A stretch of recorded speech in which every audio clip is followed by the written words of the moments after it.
The following content contains mentions of suicide and mental health. If you're sensitive to the mention of these topics, viewer discretion is advised. Kanye West. What could be said about him that he hasn't already said about himself? Kanye has been made famous and infamous for his outspoken braggadocio, his tendency to interrupt and go off script, and his passionate perspective resulting in hatred and controversy for him, even if he has good yet misguided intentions or gets misinterpreted. Most famously, Kanye has used his celebrity status to be an outspoken advocate because of and in spite of his career and financial well-being. In 2005, he called out President Bush on live television for his poor handling of the Katrina tragedy, making note that it's likely that it's taken so long to get relief to the Katrinians because many of them were black. Bush later said Kanye's quote was the lowest point of his presidency. Around this same time, Kanye also made it clear in an interview that he is against homophobia and supports gay rights, and says that homophobia has no place in the hip-hop or black community, way before that was a woke or popular opinion amongst hip-hop and black communities today. However, not all of Kanye's outspoken moments were so selfless. At a European award ceremony, Kanye would interrupt the winner of the Best Music Video of the Year award. His video for Touch the Sky was nominated and, quote, snubbed. He stated that if he did not win, that the award show would lose credibility, even bringing up the video's budget of $1 million and the guest stars Pamela Anderson and Nia Long. As you can see, since his debut, Kanye has been very vocal and unafraid to speak out on perceived injustices he sees or experiences, especially when he feels like it's not being brought up or treated like the priority it is to him. Keep that in mind for 2009. In February of that year, the American Music Awards, aka the VMAs, were held.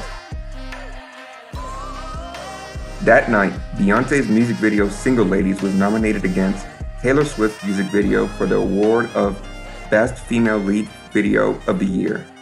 In spite of the fact that Beyoncé would later that night be awarded the Best Video of the Decade, when Taylor won her award, Kanye did not see what most people saw.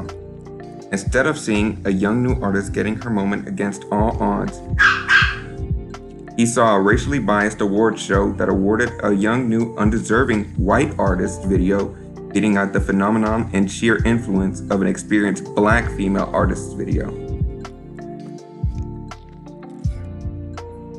Whether it was because he was empowered by his girlfriend Amber Rose being by his side at the time, or just self-destructive behavior after his incredibly depressing 2007 and 2008 when his mental state was broken after his mother passed away and his fiancée left him, not helped by the bottle of Hennessy that he had drank by then, Kanye felt as though that this snub could not be excused. While Taylor was accepting her award, Kanye marched to the stage and grabbed a microphone from her, saying that he was happy for her and that he'd let her finish. Kanye then turned to the shocked crowd and says that Beyoncé had one of the best music videos of all time. The camera immediately shows Beyoncé and most of the crowd's incredulous reaction. In the midst of the shock wearing off, most of the audience began to boo him, and by the morning, every outlet began to report about Kanye's interruption.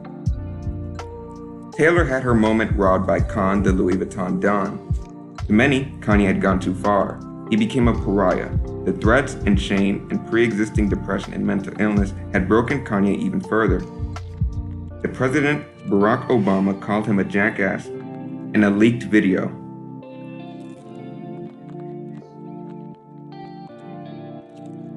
Jay Leno would even put his 2 cents into the situation, bringing up Kanye's mother and what would she think about Kanye's interruption when Kanye was interviewed for his Damage Control apology tour in The Tonight Show.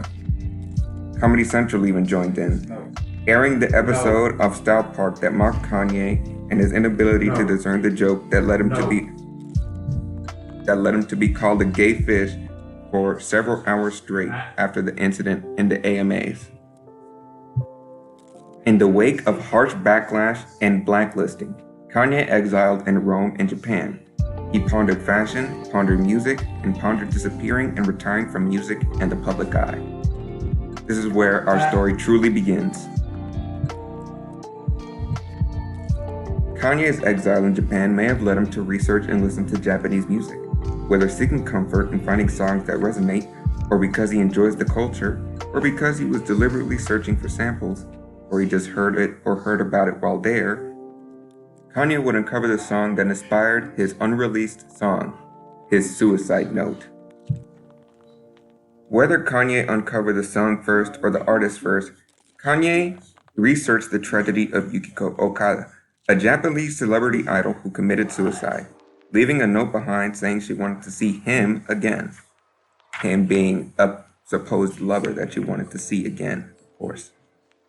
Now, Kanye's song name and reason for sampling this song likely found itself sourced from this note and its quote, as Kanye had also expressed wanting to see his mom again, who had passed away in 2007.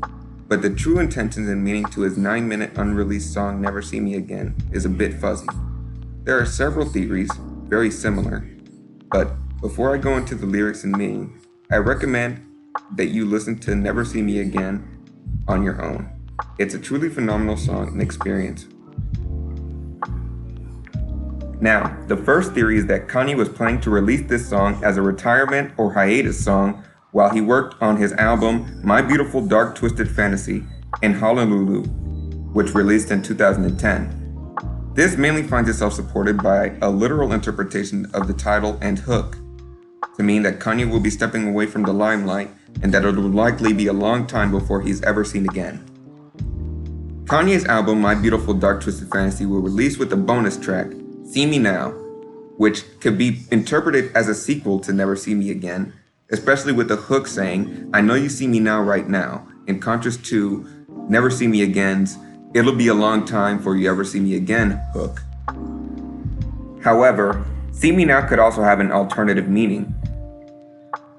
Kanye could be saying that he has created the best possible piece of work that he possibly could have produced, and knew that people would have to acknowledge and accept his talent and genius, and that they would have to thus see him now. Theory 2 is a touch darker.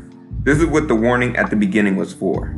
This is a theory that Kanye did not intend to keep living on this earth as a pariah, and wrote this song and produced it as a suicide note for release as a single on his website in 2009 or 2010.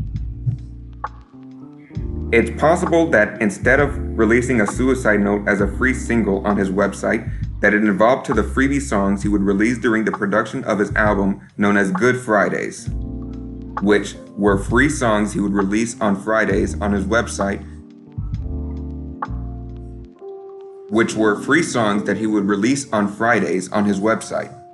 during the production of My Beautiful Dark Twisted Fantasy. It's believed that Kanye would have done this as a sort of honorable death in tribute of the Japanese culture, like a samurai seppuku. He makes mention of he'd rather live by what he lives by than dying when he's fine, and that cowards die 1,000 deaths. The third theory is similar to theory 2, but with slight differences that make it more disturbing. Kanye was very much intending to make My Beautiful Dark Twisted Fantasy his last hurrah if it failed critically and or financially. Had Kanye still been resented at that point, or had the album flopped, he would have released Never See Me Again in the same vein as Good Fridays and killed himself afterwards. My Beautiful Dark Twisted Fantasy itself has several mentions of other famous celebrity suicides, which gives weight to this theory being actually true. The most famous mention of suicide on My Beautiful Dark Twisted Fantasy is the death of Donny Hathaway in the song Power, which Kanye says that he has the power to make your life so exciting, but the echoes sound like suicide. And then, after the bridge, he exclaims that it'll be a beautiful death to jump out a window. A reference to the death of Donny Hathaway as he killed himself by jumping out of his hotel room window. Jumping off a building was also the method that Yukiko Okada took to kill herself.